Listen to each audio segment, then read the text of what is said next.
Yo, what's going on YouTube, and welcome back to another Destiny video.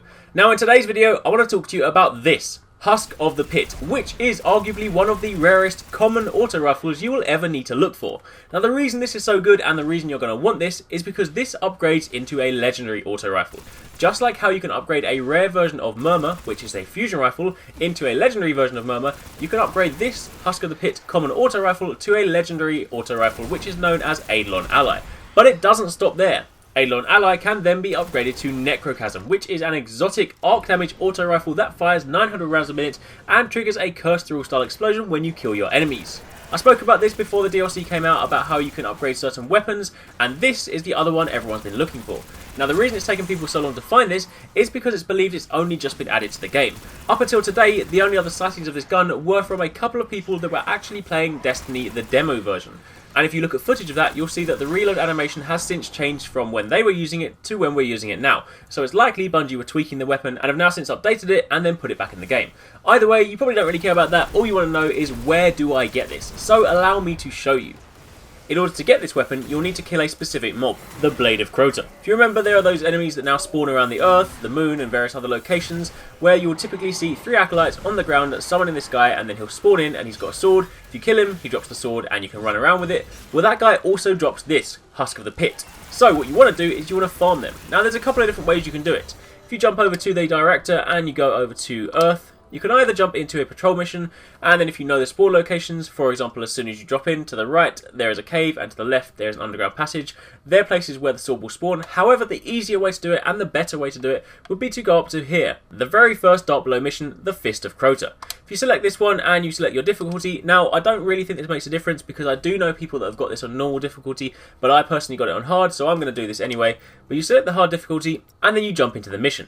Now, the reason we're doing this mission is because this mission, very near the start, has a guaranteed Sword of Crota spawn. So whereas if you go into Earth and you go to a patrol mission, you're waiting for the spawn timers, you might be running around and you might be lucky and find one straight away. However, you might be waiting 10-15 minutes. Whereas this way, if you do it like this, then you have a guaranteed spawn, and you simply go in, kill him, and if he doesn't drop it, then you just go back to orbit, load the mission again, and you repeat the process. Now, if you want to find him, what you want to do is you spawn straight in.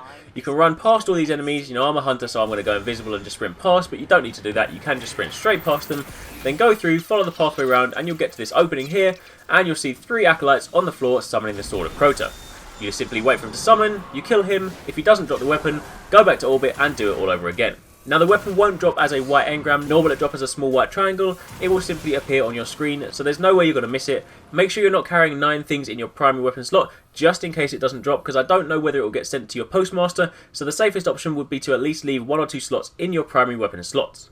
Now do bear in mind this may well take a while. I was at this for about an hour and a half and then finally it dropped. However, I do have friends that have been doing this all day long and they still haven't got it. So as I said, it is a pretty rare common auto rifle. But when you do get it, it will drop, as you can see on my screen right now, and then you can then go to equip it and you can then start using it. Now do bear in mind, being a white common auto rifle, it's not very powerful right now. So don't expect to be taking it into the raid or anything like that, because you're not going to be doing much damage. However, you're going to want to start using it because in order to upgrade it, there's a couple of things you need to do.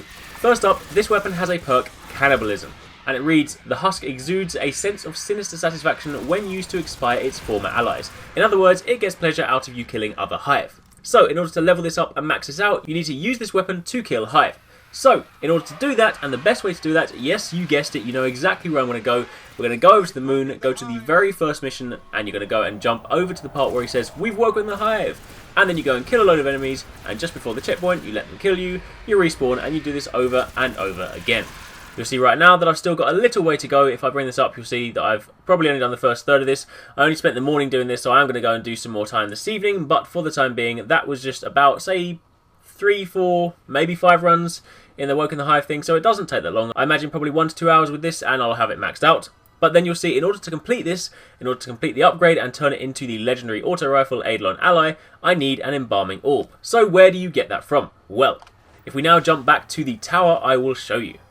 Arekkz is your point of contact for all things Dark Below, missions, items, gear, all things like that, and that also applies to materials.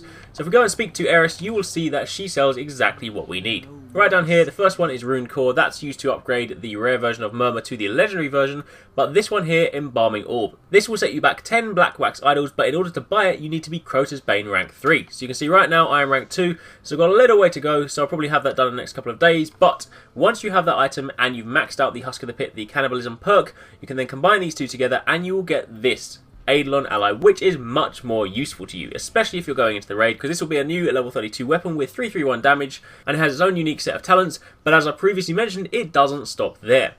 If you go to the end of the talent tree in the Eidolon Ally, you will see another interesting perk, Burgeoning Hunger, and it reads, what power drives this appetite that grows after each meal? Now, in order to upgrade the Eidolon Ally into the Necrochasm, you will need one particular item. It's an exotic item, and that is the Crux of Crota. And the only way you can get that is by defeating Crota in the hard version of Crota's End raid, which is not currently available and only comes out in January. So as it currently stands, the furthest you will be able to take this weapon is to Eidolon Ally. You can then get it readied up, you can get it maxed out, and then you can sit at that last perk, but until you can get to the hard mode raid, until you can defeat Crota and get this drop, you will not be able to get Necrochasm, which is the exotic version of this gun. So you could therefore liken this weapon to the Vex Mythoclast, because while the weapon itself isn't got from Crota, the material needed to unlock said weapon is, and therefore given that it is tied to the hard mode raid boss, it's probably the closest comparison to the Vex Mythoclast. Pair these together and you've got a fast firing fusion rifle that deals solar damage, and you've got a fast firing auto rifle that deals arc damage. You never know, perhaps the next equivalent to that in the House of Wolves could be a fast firing void weapon, and therefore you've got all three bases covered. But either way, that is how you do it. So you get Husk of the Pit from the Sword of Crota, you then upgrade it into Eidolon Ally with an Embalming Orb, which will set you back 10 Black Wax Idols, and then when the hard mode comes up for Crota's End in January, once you get the Crux of Crota, you can upgrade this to Necrochasm. And that, my friends, is how you do it and how you find it. So hopefully you found this helpful, and if you did, as always, don't forget to give it a thumbs up, hit the like button and show your support. It does really help me out, and obviously don't forget to subscribe for daily gaming videos. Drop a comment down below and let me know if you've got this already, or if you haven't, then how long have you been trying? And once again, thanks for watching, take it easy, catch you next time, peace out.